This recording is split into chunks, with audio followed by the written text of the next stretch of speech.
Hey, what's up guys, it is Saiku or Sam here and welcome back to the channel guys, and today I'm very excited to bring you guys a brand new video where we're going to be talking about the removal of JavaScript. So basically this is a huge step for Unity where they pretty much just remove a language that was supported since literally Unity 1, so the first absolute version of Unity, and it was actually called UnityScript like in real time, but we all referred to it as JavaScript because it was an implementation of JavaScript into Unity. And JavaScript was very popular at start. Like I honestly started with JavaScript when I actually got into Unity as well. Like I didn't start off programming in C#, even though it would have made it easier for myself if I did start with C# because I worked in VB, like Visual Basic before. But I started with JavaScript because I thought it was a simple language to learn, and it was also pretty much fun to work with when you're actually new. Like I was very new. I had, like I said, I worked in VB, Visual Basic, which was a very basic language supported inside of Visual Studio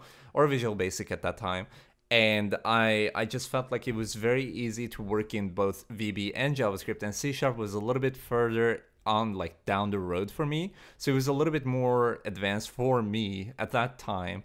But I still feel like it was stupid of me to kind of not start with C# because I could have developed myself further a lot earlier.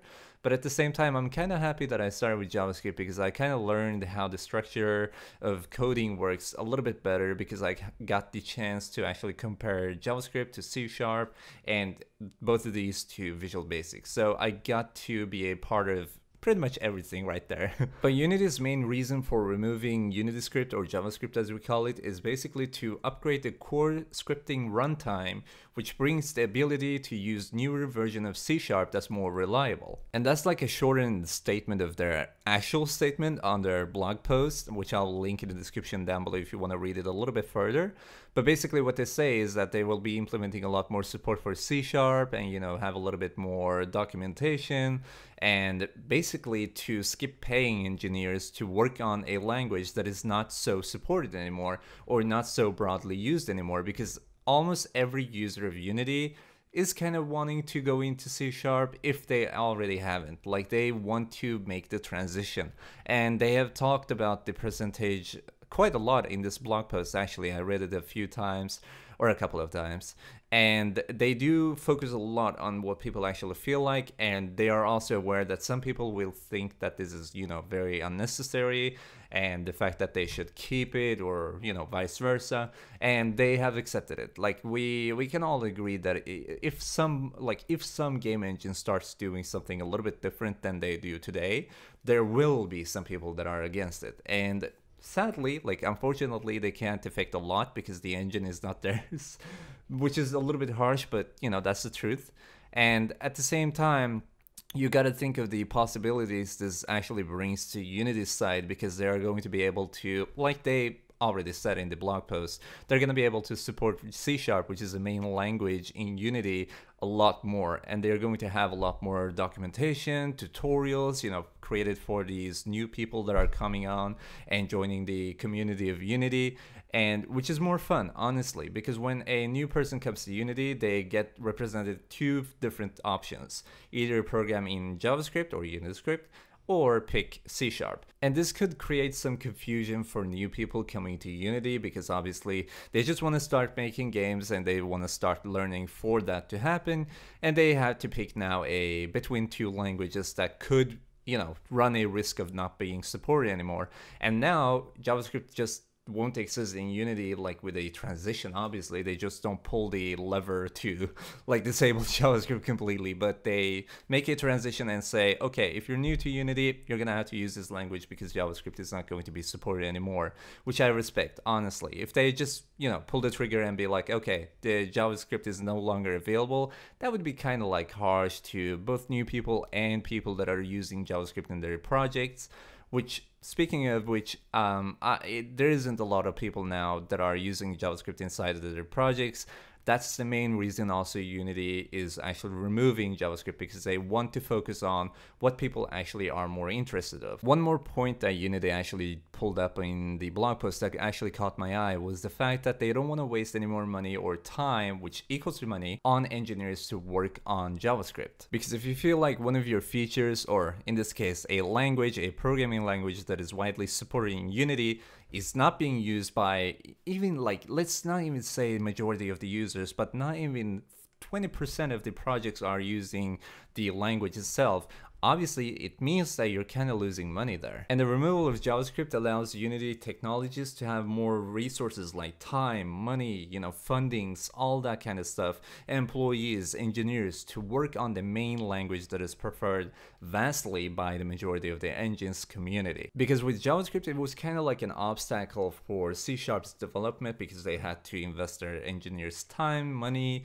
and every other resource you can think of in order to develop JavaScript to a point where it actually could compete or be at the same level with C#, which is a bad thing because, once again, JavaScript is not even being used anymore. Like, not even close to majority of the people use it. Like, not even close to half the people use it.